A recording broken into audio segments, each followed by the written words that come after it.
আসসালামু আলাইকুম রহমতুল্লাহি অবরাকাতু। আলহামদুলিল্লাহ সালাতু ওয়াসসালামু আলা রাসূলিল্লাহ বাদ। সুপ্রিয় দর্শক শ্রোতা ভাই বোন, পৃথিবীর যে প্রান্ত থেকে আমাদেরকে দেখছেন আপনাদের সকলকে সাদর আমন্ত্রণ জানাচ্ছি আমাদের একটি বিশেষ এই লাইভে। আজকে আপনাদের সাথে আমরা এই লাইভে যুক্ত হয়েছি একটি গুরুত্বপূর্ণ বার্তা দেবার জন্য। দেশে নানান পরিস্থিতি চলমান আছে, আমরা সোশ্যাল মিডিয়ার মারফত জানতে পারছি।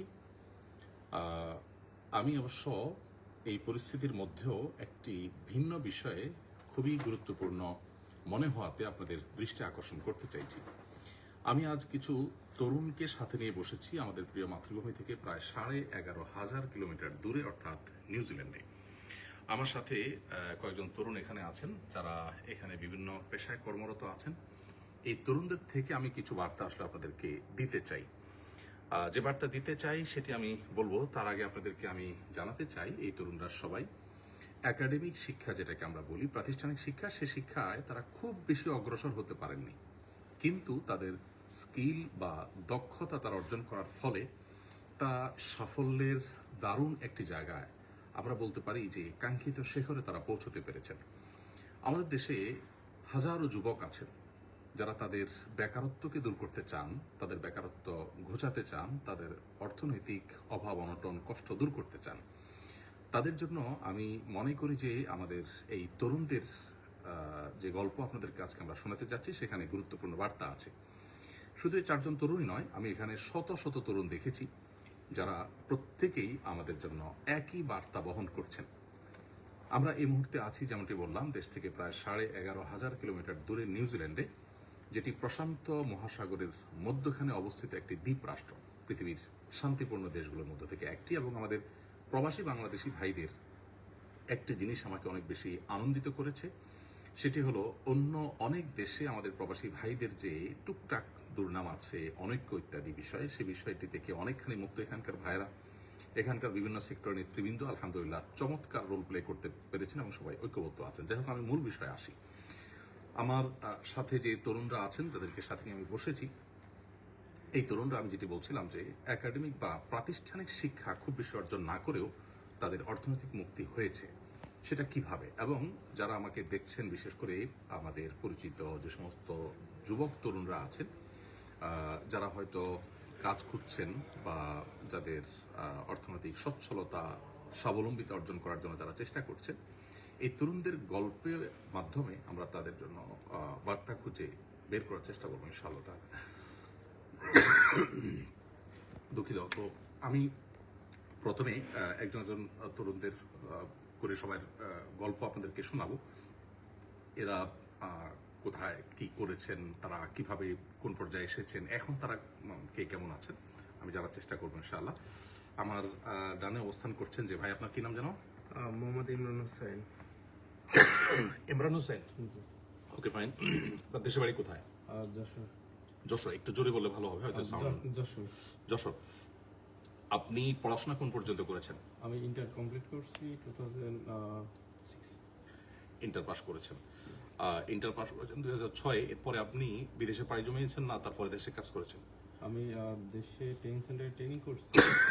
অ্যাট দ্য সেম টাইমে আমার স্কিল দেখে আমার ট্রেনিং সেন্টার যে ওনার ছিল। একটু জোরে বলতে হবে। কোন ট্রেনিং সেন্টারে আপনি আমি আদর্শ মিরপুর শেরপাড়া আদর্শ ট্রেনিং সেন্টারে আমি ট্রেনিং করছি। কি বিষয়ে প্রশিক্ষণ নিয়েছেন? ওয়েল্ডিং অ্যান্ড ফেব্রিকেশনের উপরে। ওয়েল্ডিং এর উপরে। হ্যাঁ, একটু লাউডলি না বললে দর্শকরা শুনবে না, কথা একটু লাউডলি বললে ভালো হয়। ওয়েল্ডিং এর উপর আপনি ট্রেনিং নিয়েছেন? জি জি। নিয়ে দেশে কতদিন কাজ করেছেন? আমি দেশে 9 মাস মতো কাজ করছিলাম। 9 মাস কাজ একই করেছেন। ট্রেনিং সেন্টারে আর কি। মাশাআল্লাহ।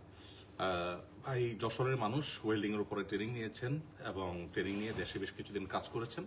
এরপর আপনি বিদেশে পাড়ি জমিয়েছেন। জি জি। এরপর আমি সিঙ্গাপুরে গেছিলাম 2007। হ্যাঁ, সিঙ্গাপুরে গিয়ে আপনি কতদিন ছিলেন? সিঙ্গাপুরে 7 বছর ছিলাম ওখানে। পরে আমি 7 বছর ওখানে জব করছি।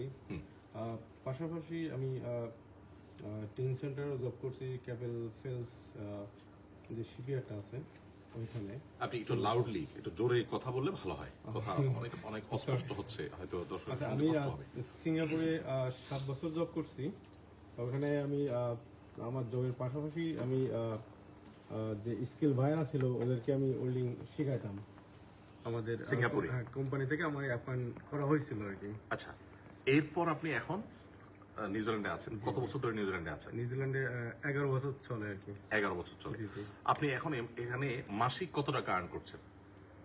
আহ, এখানে আমার নিজের কোম্পানি আমি করতেছি, সেক্ষেত্রে দেখা যাচ্ছে এক মাসে আমার একরকম আসে। এভারেজে কত আসে? Average Average, 16 to $18,000 per month. 16 to $18,000. $18,000। তার মানে বাংলাদেশি টাকায় আমরা মুদ্রায় কনভার্ট করলে, মানে নিউজিল্যান্ডি ডলার, এটা ইউএস ডলার না, তাহলে বাংলাদেশি টাকায় সেটা কত টাকা হয় আনুমানিক? প্রায় 9 থেকে 10 লাখ 9 থেকে টাকা। 10 লাখ টাকা। ফাইন। আপনি ফ্যামিলি সহ আছেন এখানে? জি, জি, আমি পুরো ফ্যামিলি সহ থাকি। ওয়াইফ এবং বাচ্চা কাচ্চা সহ? 2টা বাচ্চা আছে আমার। এবং এদেশের পাসপোর্টও তো আপনি হোল্ড করেন? জি, জি, আমি এখানে সিটিজেন। ফাইন, মাশাআল্লাহ। প্রিয় দর্শক, এখানে একটু থামতে চাই। আমাদের এই ভাই যশোরে জন্ম, তার বেড়ে উঠেছেন, এবং আমরা শুনলাম তার মুখ থেকে যে তিনি ওয়েল্ডিং শিখেছেন, শেখার পর সিঙ্গাপুর এসেছেন, সেখান থেকে নিউজিল্যান্ড এসেছেন। এখানে অনেকেরই মনে প্রশ্ন জাগবে যে ভাই, আমরা তো অনেকে ওয়েল্ডিং শিখছি আছি, কিন্তু আমরা তো দেশেই কষ্ট করে টিকা কঠিন হয়ে যায়, সিঙ্গাপুর কয়জন যাইতে পারে? আমরা সেই পলিসি আপনাদেরকে বলবো যে কিভাবে সিঙ্গাপুর বা বিদেশে উন্নত দেশে যাওয়া যেতে পারে, এবং কিভাবে গেলে আসলে সেটার মূল্য হবে। আমরা অনেকে কাজ শিখি, কিন্তু প্রাতিষ্ঠানিক শিক্ষাটা অর্থাৎ প্রশিক্ষণটা প্রাতিষ্ঠানিক হয় না, যার কারণে সার্টিফিকেট থাকে না, বিদেশিদের কাছে এটার ভ্যালু থাকে না। আমরা যখন দেশে কোনো স্কিল ডেভেলপমেন্ট প্রতিষ্ঠানে কাজ করব, যেমন আসুনা ফাউন্ডেশনের স্কিল ডেভেলপমেন্ট ইনস্টিটিউট আছে, এরকম জার্মান টেকনোলজি আছে, অনেকগুলো প্রতিষ্ঠান আছে দেশে। এগুলোতে যখন নিয়মতান্ত্রিক ট্রেনিং আমরা নিব এবং সার্টিফিকেট হবে এবং সেটা একটা অথেন্টিকেশন থাকবে, তখন বিদেশিদের কাছে এটা অনেক বেশি ভ্যালু আছে। আমি 10টি বছর মিডল ইস্টে কাটিয়েছি, আমি দেখেছি একই কাজ ড্রাইভিং, আমার স্বদেশি ভাইয়েরা চাকরি করলে তাদেরকে 1000-1200 বা বড় জোর 1500 রিয়াল বেতন দেওয়া হয়। সে ড্রাইভিং এর কাজটা একজন ফিলিপিনো করলে তিনি বেতন পান 2 থেকে 2500 রিয়াল। ঠিক একইভাবে অন্য সব পেশাগুলোতে আমি দেখেছি যে আমাদের ভাইয়েরা পিছিয়ে থাকেন। একই কাজ অন্য ন্যাশনালিটি ভাইয়েরা করে তারা এগিয়ে থাকেন, বিকজ তারা ইংরেজি জানেন, তাদের হাতের কাজ জানা আছে, তাদের কাছে ট্রেনিং আছে, সার্টিফিকেট আছে। তো এগুলো যখন থাকে তখন বিদেশের মধ্যে শুধু নয়, দেশেও অনেক বেশি কাজের অপরচুনিটি তৈরি হয়। তো আমরা ভাইয়ের কাছ থেকে শুনলাম যে তিনি নিউজিল্যান্ড ডলারে প্রায় 18,000 ডলার পার মান্থ এভারেজে তার উপার্জন আছে। আপনারা হয়তো বলতে পারেন যে এরকম কালে ভদ্রে একজনের কথা আছে।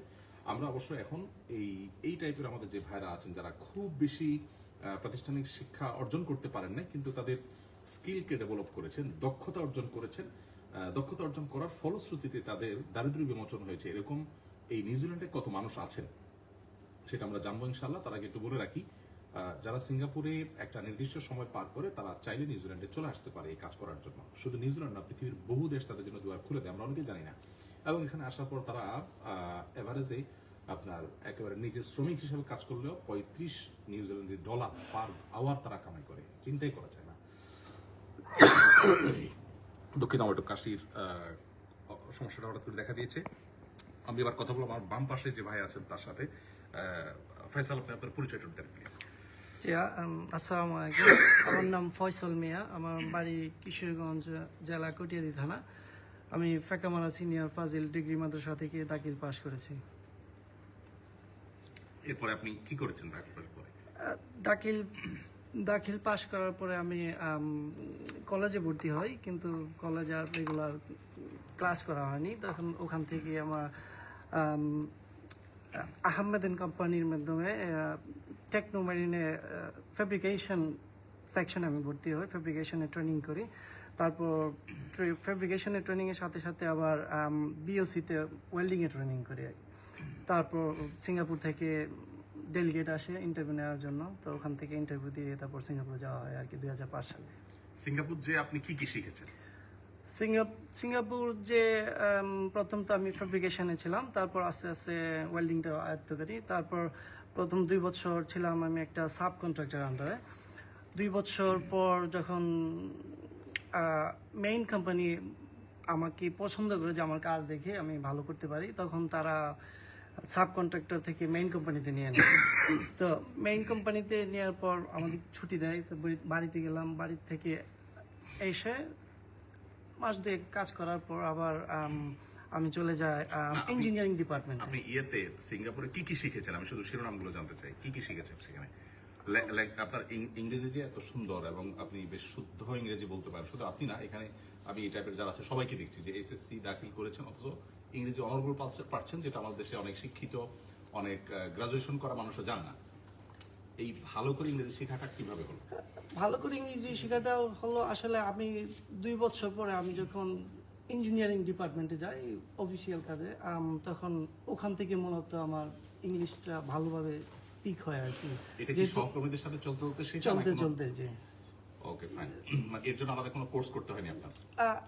কোর্স করতে হয়নি, কিন্তু আমি যেই শিপইয়ার্ডে ছিলাম ওটাকে বলা হয় ক্যাপেল শিপইয়ার্ড। তো ওখান থেকে সব ওয়ার্কার দেখেই বিশেষ করে সাউথ ইস্ট এশিয়ার সবাইকে আপনার ম্যান্ডেটরি একটা ইংলিশ কোর্স করায় আর কি। তো ওখানে আর কিছু ছিল আর কি। আচ্ছা আচ্ছা, সরি। তাহলে আপনি ইংরেজি শিখেছেন, ওয়েল্ডিং এবং ফেব্রিকেশন শিখেছেন, শিখে এরপর আপনি নিউজিল্যান্ড চলে আসছেন। নিউজিল্যান্ডে আপনি কত বছর আছেন? নিউজিল্যান্ডে আছি আমি 12 বছর, 2012 সালে আসি। সিঙ্গাপুরে কতদিন ছিলেন? সিঙ্গাপুরে ছিলাম 2005 থেকে 2012। সিঙ্গাপুরে বা অন্য দেশ থেকে নিউজিল্যান্ডে বা এরকম উন্নত দেশে আসার জন্য এই বিশেষ করে এই দেশের পলিসি কি, কতদিন পরে আসতে পারে বা কিভাবে আসতে পারে? এটা হলো মিনিমাম 3 বছর তার এক্সপিরিয়েন্স লাগবে।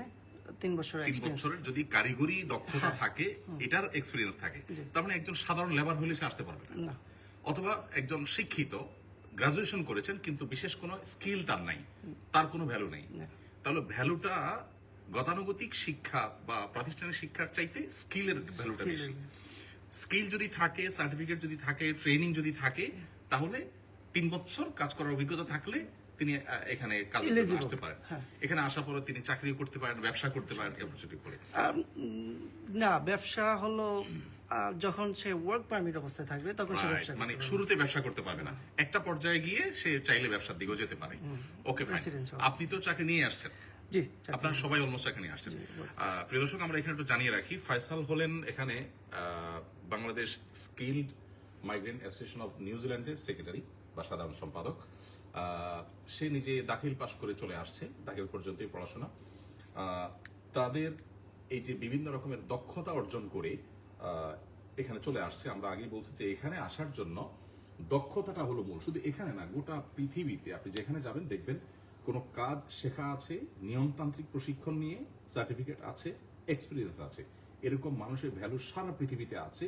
এর বিপরীতে আপনি গ্রাজুয়েশন করেছেন কিন্তু বিশেষ কোনো দক্ষতা আপনার নেই, অথবা আপনি অনেক পরিশ্রমী মানুষ, আপনি অনেক কষ্ট করতে পারেন কিন্তু আপনি জাস্ট লেবারের কাজ করতে পারেন, বিশেষ কোনো স্কিল আপনি ইলেকট্রিশিয়ান, আপনি প্লাম্বিং, আপনি অথবা কার্পেন্টার, অথবা আপনার কাঠের কাজ, অথবা টাইলসের যে কোনো কাজ, বিশেষ দক্ষতা যদি না থাকে তাহলে পৃথিবীর কোথাও আপনি কোনো ভ্যালু থাকছে না। আমরা ইউরোপের বিভিন্ন দেশেও একই অবস্থা দেখেছি। তো ফয়সাল যেহেতু Bangladesh skilled migrant association of নিউজিল্যান্ডের সেক্রেটারি জেনারেল, আমরা এবার ফয়সাল আপনার কাছে জানতে চাই যে এই টাইপের বিশেষ দক্ষতা সম্পন্ন বা স্কিলড আমাদের প্রবাসী বাংলাদেশি ভাইরা নিউজিল্যান্ডে কতজন আছেন আনুমানিক?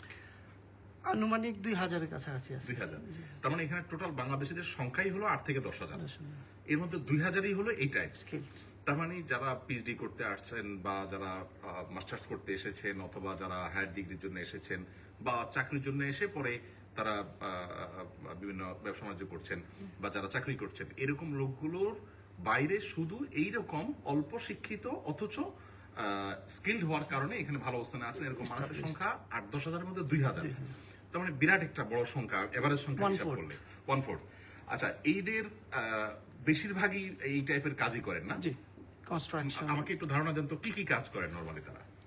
নরমালি বলতে ওয়েল্ডিং আছে। একটু লাউডলি যদি বলেন হয়তো ভালো। ওয়েল্ডিং এর কাজ, ওয়েল্ডিং এর কাজ, ফেব্রিকেশনের কাজ, ফেব্রিকেশন, কনস্ট্রাকশনের কাজ, কনস্ট্রাকশন, কার্পেন্টারি কাজ, ক্রেন অপারেটর, রোড ওয়ার্কস, তারপর হসপিটালিটি, কৃষিকাজ কি কৃষিকাজ কি করে? ফার্মিং। তার মানে ফার্মিং এও স্কিলের ব্যাপার আছে। আচ্ছা, ও ফাইন, মাশাআল্লাহ। এগ্রিকালচার। আপনার কাছে আমার প্রশ্ন এবার, আপনি তো ফ্যামিলি নিয়ে থাকেন এখানে, আলহামদুলিল্লাহ একটা ভালো অবস্থানে আছেন। মাত্র দাখিল পর্যন্ত পড়াশোনা করেছেন, এরপর ট্রেনিং নিয়েছেন, সেই ট্রেনিং এর সুবাদে আজকে আপনি এই পর্যন্ত আল্লাহ এনেছে আপনাকে। আপনার এভারেজ মাসিক ইনকাম কত? 3 থেকে 4 হাজার উইকলি আসে আর কি। আমরা মাসিক যদি ধরি তাহলে 12,000, 12 হাজার, হ্যাঁ, 10 থেকে 12। 10 থেকে 12,000 আপনার নিউজিল্যান্ডি ডলার। নিউজিল্যান্ডি ডলার 12,000 মানে হলো বাংলাদেশি মুদ্রায় কত হয়? 8.5 লাখ। ওকে, আমরা 7-8 লাখ টাকাই ধরলাম। তো 5 থেকে 8 লাখ টাকার মধ্যে, এই রেঞ্জের মধ্যে এভারেজ আপনার মাসিক অর্জন করছেন আমরা দেখলাম।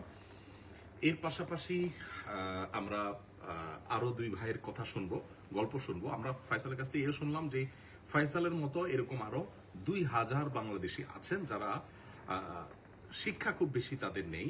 আমি সরি, শিক্ষা বলতে প্রাতিষ্ঠানিক শিক্ষা নেই, শিক্ষা তো অবশ্যই আছে, প্রাতিষ্ঠানিক শিক্ষা নেই কিন্তু কাজের শিক্ষা আছে।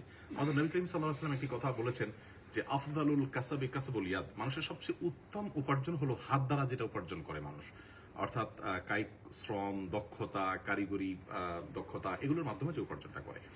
আমাদের দেশে তরুণদের দিকে তাকালে আমরা দেখতে পাই বেশিরভাগ তরুণরাই তারা আসলে কাজ শিখতে আগ্রহী না, তারা চাকরি চান।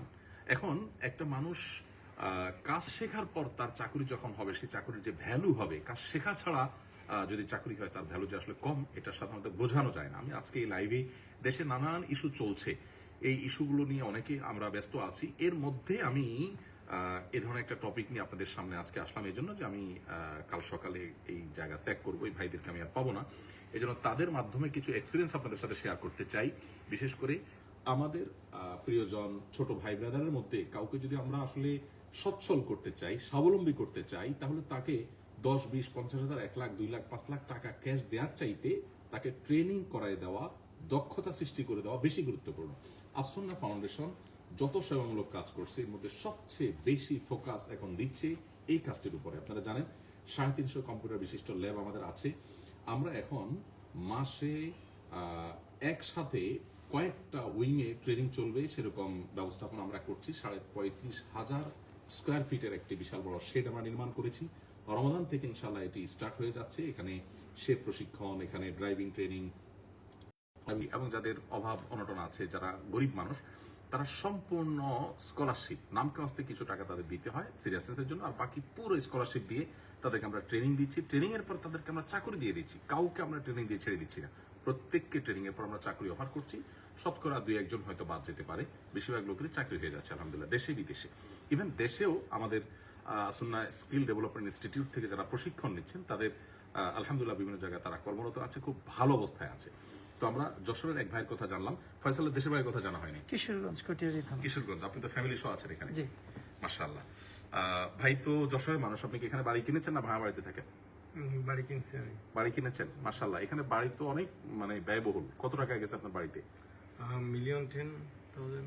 $1,10,000 মানে নিউজিল্যান্ডি ডলারে $1,10,000, বাংলাদেশি মুদ্রা নয়। এই টাকা তিনি বাড়িও কিনেছেন আলহামদুলিল্লাহ। নিশ্চয়ই ভাই বোন আত্মীয় স্বজনকেও দেখার সুযোগ হয় আলহামদুলিল্লাহ, মাশাআল্লাহ। আমরা এবার ভাইয়ের কাছ থেকে একটু কথা শুনতে চাই। আপনি কোন এলাকার মানুষ, পরিচয় দিবেন বা পড়াশোনা কি?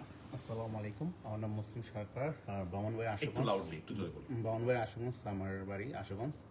আর আমি পড়াশোনা এসএসসি পড়ছি। এসএসসি পড়ার পরে কলেজে ভর্তি হয়েছি, কিন্তু কলেজ পড়াশোনা করি নাই, শেষ করি নাই।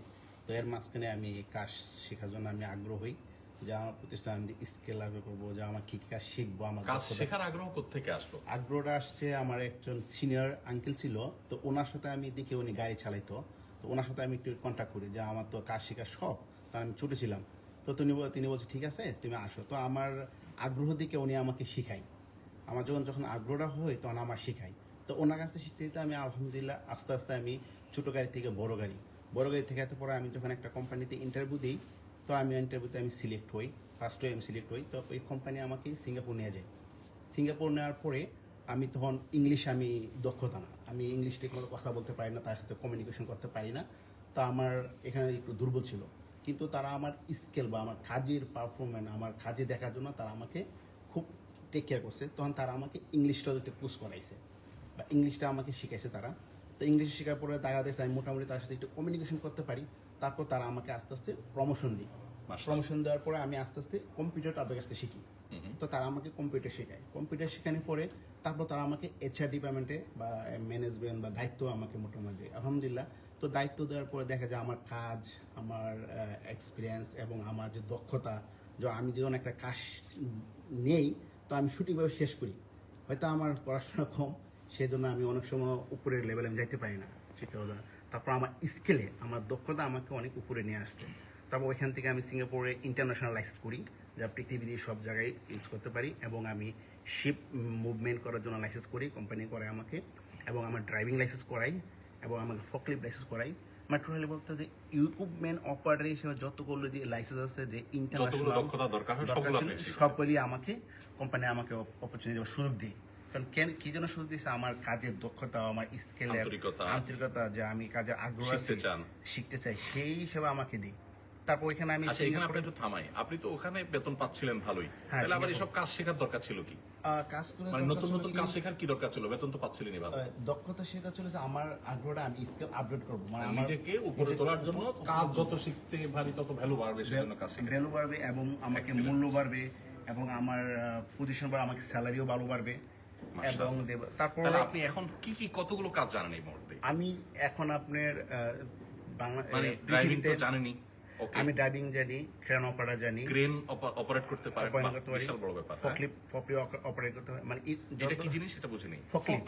আচ্ছা আচ্ছা, ক্রেন হইলো 4 রকমের ক্রেন আছে।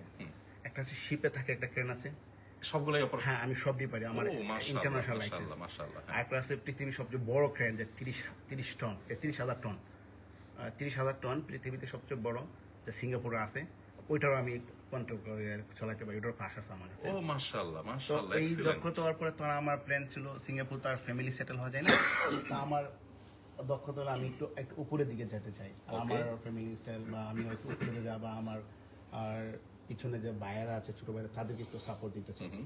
তো এই সাপোর্ট হিসেবে আমি সিঙ্গাপুরে ছিলাম প্রায় 9 বছর। 9 বছর এখান থেকে পরে আমি নিউজিল্যান্ডে আমি ট্রাই করি।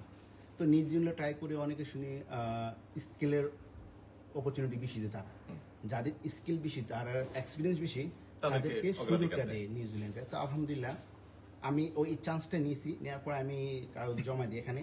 তো জমা দেওয়ার পর আমার স্কেল এবং আমার সার্টিফিকেট আর আমার লাইসেন্স কোয়ালিটি দেখার পরে তারা আলহামদুলিল্লাহ 1 সপ্তাহ পরে আমার রেজাল্ট দিয়ে দিয়েছে যে আমরা আপনাকে নিয়ে নেব।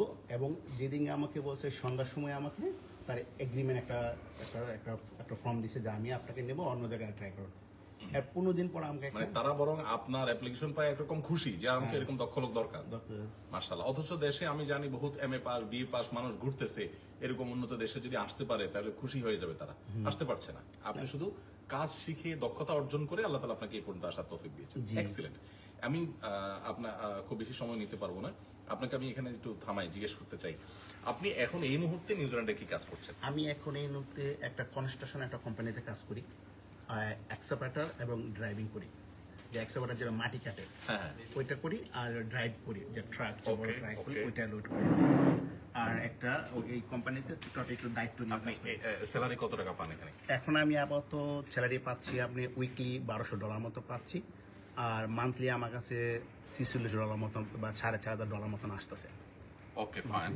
তার $4,500 আপনার নিউজিল্যান্ডের পার মান্থ চিন্তাই করা যায় না। বাংলাদেশি টাকা এটা আমরা কনভার্ট করলে কত টাকা হয়?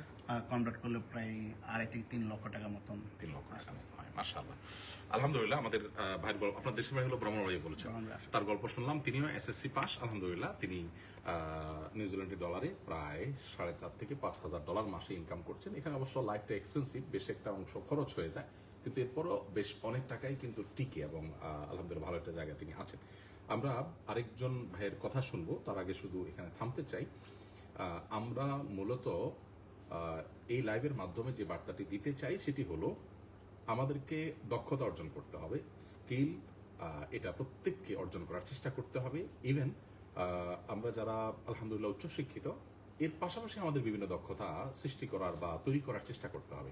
আমি খুবই অযোগ্য একজন মানুষ, তারপর আলহামদুলিল্লাহ ড্রাইভিং থেকে নিয়ে আমার যে সমস্ত কাজগুলোর প্রয়োজন হয়, ভিডিও এডিটিং থেকে নিয়ে অন্য যে সমস্ত ডিজাইনের কাজ আছে, এই সব কাজগুলো কিন্তু আমি শিখেছি। এবং ইন্টারেস্টিং বিষয় হলো এই ভাইদের সাথে আমার একটা মিল হলো, ওনারা যেরকম প্রবাসে এসে এগুলো বেশিরভাগ ক্ষেত্রে শিখেছেন, আমিও কিন্তু প্রবাসে শিখেছি।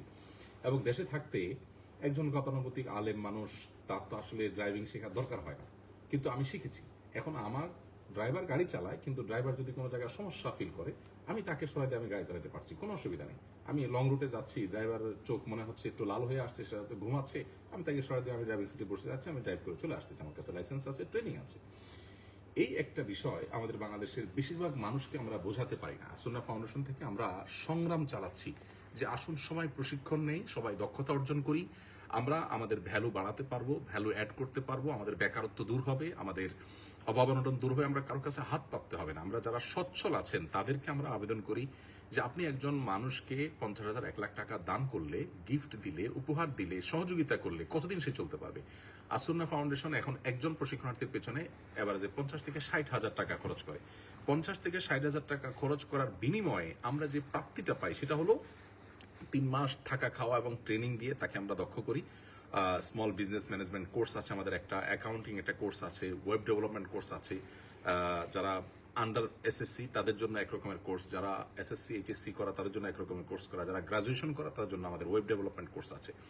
প্রত্যেককে ট্রেনিং এর পর আমরা চাকরি দিয়ে দিই। আমাদের মার্কেটিং এর একটা ট্রেনিং, সেলস অ্যান্ড মার্কেটিং এর একটা ট্রেনিং আমরা করিয়েছি।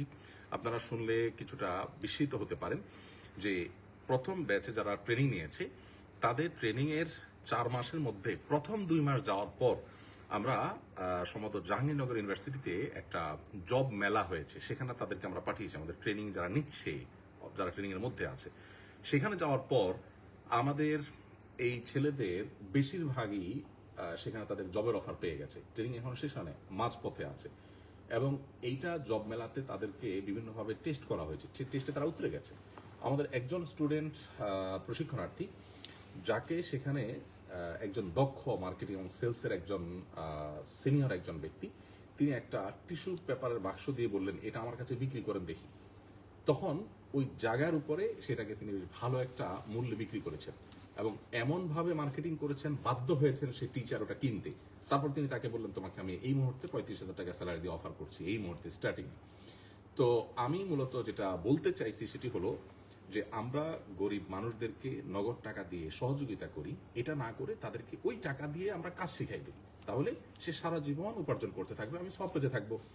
আমরা 50,000 টাকা দিয়ে একজন মানুষকে ট্রেনিং করে যখন চাকরি দেই, 15 থেকে 20,000 টাকা স্যালারি দিয়ে তার বেতন শুরু হয়। ধরুন ড্রাইভিং ট্রেনিং এর জন্য যদি 3 মাস থাকে আমাদের এখানে, পরিপূর্ণভাবে তাকে ড্রাইভিং ট্রেনিং শিখে আমরা চাকরি দিয়ে দিচ্ছি, এরকম সব ক্ষেত্রে।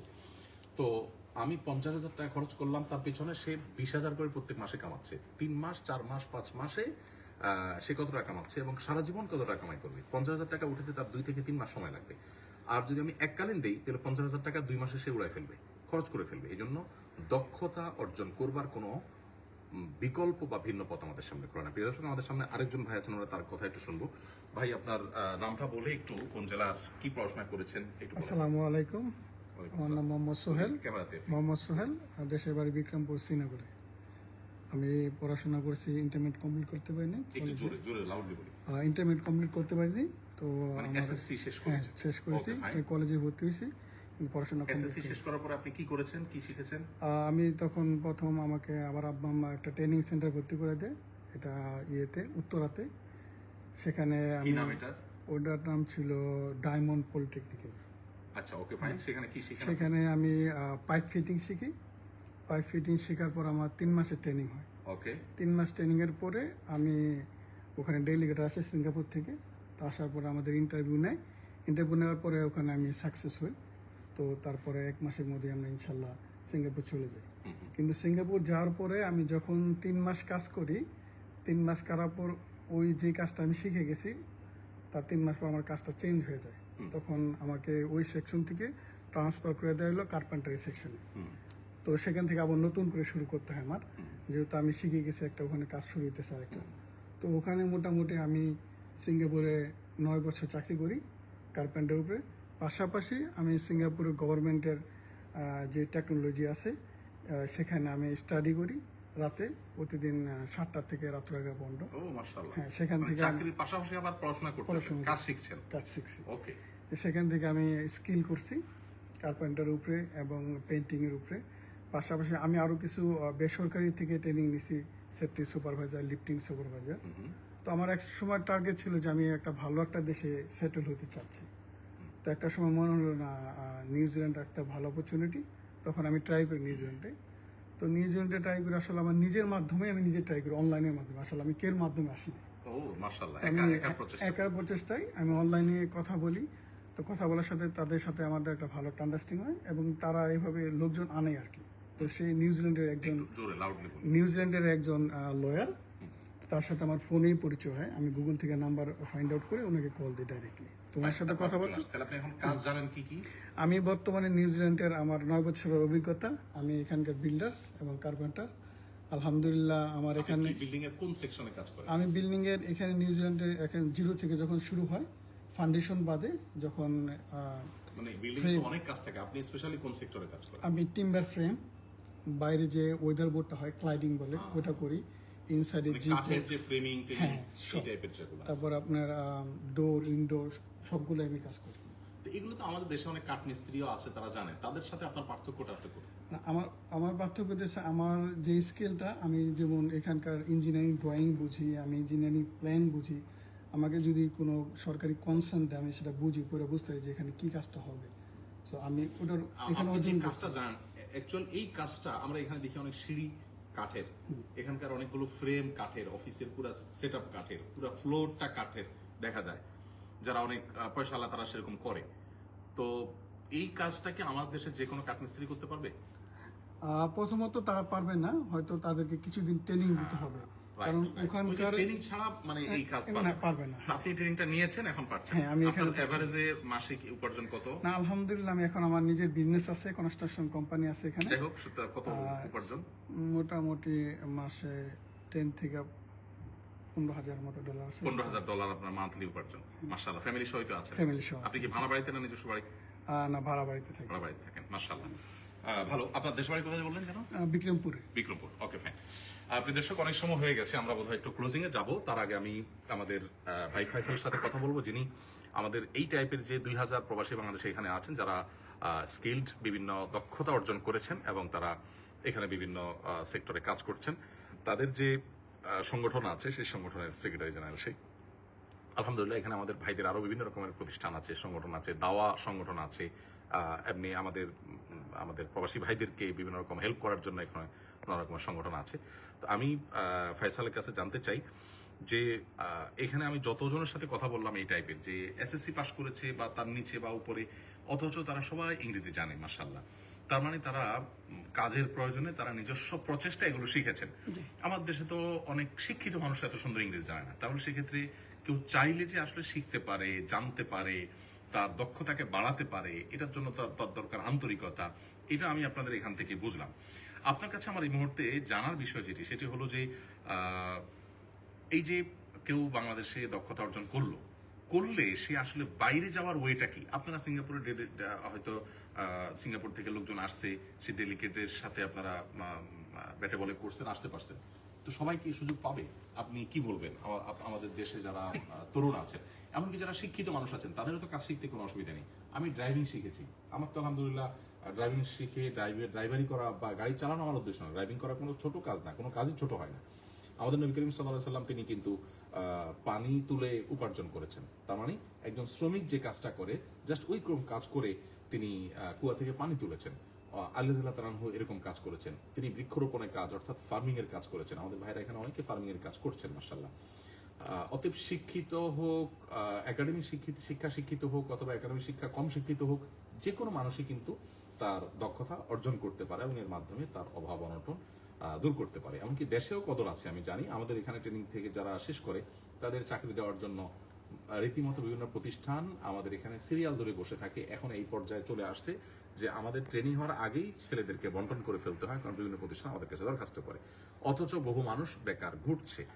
তো ফাইসাল, আপনার কাছে আমার জানার উদ্দেশ্য হলো যে ট্রেনিং নেওয়ার পর দেশে যদি অনেক কাজ আছে, কেউ যদি বিদেশে যেতে চায়, ট্রেনিং আছে, সার্টিফিকেট আছে, তার উপায়টা কি? তার উপায়টা হলো আসলে বাংলাদেশে কিছু সরকারি কিছু অফিসে আছে, প্রতিষ্ঠান আছে এবং কিছু নির্ভরযোগ্য বেসরকারি প্রতিষ্ঠান আছে। তাদের সাথে আমার মনে হয় রেগুলার কন্ট্যাক্ট মেনটেন করতে হবে, যোগাযোগ করতে হবে আর কি। যে বেসরকারির মধ্যে আমার মতে আমি যেখান থেকে আসছি সেটা হলো আহমেদিন কোম্পানি। এটা হলো ওয়ান অফ দ্য ট্রাস্টেবল প্রতিষ্ঠান আমার মনে হয় আর কি, যেখান থেকে আমি আসছি। তো তারপরে আবার সরকারি অনেকগুলো আছে, তো ওদের সাথে নিয়মিত যোগাযোগ মেনটেন করতে হবে আর কি। প্রাথমিক অবস্থায় ওখানেই যায় ওরা। Okay fine. এইটা সিঙ্গাপুর ছাড়া আর কোন কোন দেশে এই ধরনের দক্ষ মানুষদের কদর আছে? সিঙ্গাপুর যারা দুবাইতে আছে, কোরিয়াতে আছে। কোরিয়াটা আমি জানি, কোরিয়াতে আমি গিয়েছি, খুব ভালো হলো আপনি কোরিয়ার নামটা নেওয়াতে আমার মনে পড়েছে। 2 থেকে 2.5 লাখ বা 3 লাখ রেঞ্জের স্যালারি কোরিয়াতে প্রবাসী বাংলাদেশিরা পেয়ে থাকেন। এবং এই নিউজিল্যান্ডে যেরকম লাইফটা এক্সপেন্সিভ, ওখানে লাইফটা এক্সপেন্সিভ না, অনেক অল্প পয়সায় কিন্তু সেখানে জীবন পার করা যায়। তার মানে পুরো টাকাটা প্রায় সেভ করে ফেলতে পারে একজন বাংলাদেশি চাইলে। ঠিক একই অবস্থা মালয়েশিয়াতেও দেখেছি, বিভিন্ন জায়গায় দেখেছি।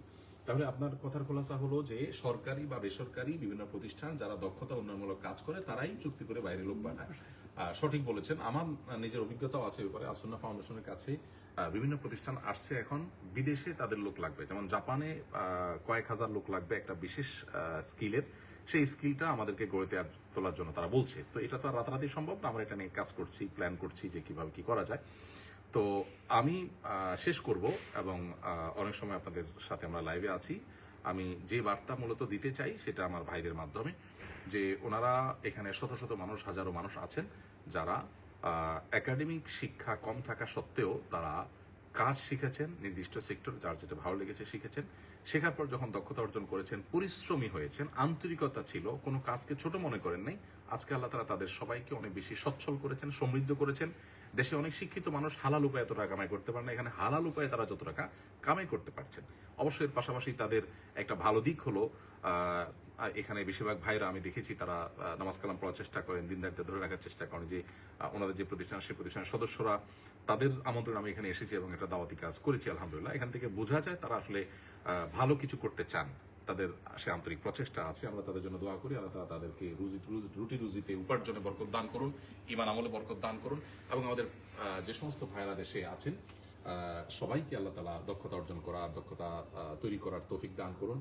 পৃথিবীর যে কোনো প্রান্তে দক্ষ মানুষের অনেক মূল্য আছে, আমাদের নিজের দেশেও দক্ষ মানুষের অনেক মূল্য আছে। কোনো কাজকে ছোট মনে না করে যদি কাজ শিখতে থাকি এবং এক্সপিরিয়েন্স নিতে শুরু করি এবং বিনয়ী হয়ে কাজ শেখার প্রতি আগ্রহ আমাদের দেখাতে পারি, ইনশাআল্লাহ আল্লাহ তাআলা আমাদের রুটি রুজিতে, আমাদের উপার্জনে আল্লাহ তাআলা বরকত দান করবেন, আমাদের অভাব অনটন আল্লাহ তাআলা দূর করে দিবেন এবং আমাদেরকে সমৃদ্ধ করবেন। আর আমাদের প্রিয় স্বদেশ, এত যুবক, এত মানুষ এদেশে, আমরা যদি সবাই আসলে কর্মমুখী হই বা আমরা কোনো কাজকে ছোট মনে না করি, কাজ শিখি, ইনশাআল্লাহ আমাদের অর্থনৈতিক মুক্তি লাভ হবে। আমরা অর্থনৈতিক মুক্তি অর্জন না করার ফলে বিদেশিরা আমাদেরকে 10 টাকা লোন দিয়ে 20টা শর্ত দেয়, এবং তাদের অনাকাঙ্ক্ষিত, অনভিপ্রেত বহু শর্তের জালে আমরা পড়ে থাকতে হয়। আমাদের দেশের অর্থনৈতিক মুক্তি যতদিন পর্যন্ত না হবে, রাজনৈতিক হস্তক্ষেপ বিদেশিরা যে আমাদের উপরে করে সেটা আসলে বন্ধ হবে না, কারণ আমরা তাদের দিকে তাকায় থাকতে হয়, গরিব দেশ। অতএব আমরা সবাই যদি আমাদের উপার্জনের জন্য সচেষ্ট হই, অন্যের উপর নির্ভরশীলতা কমবে।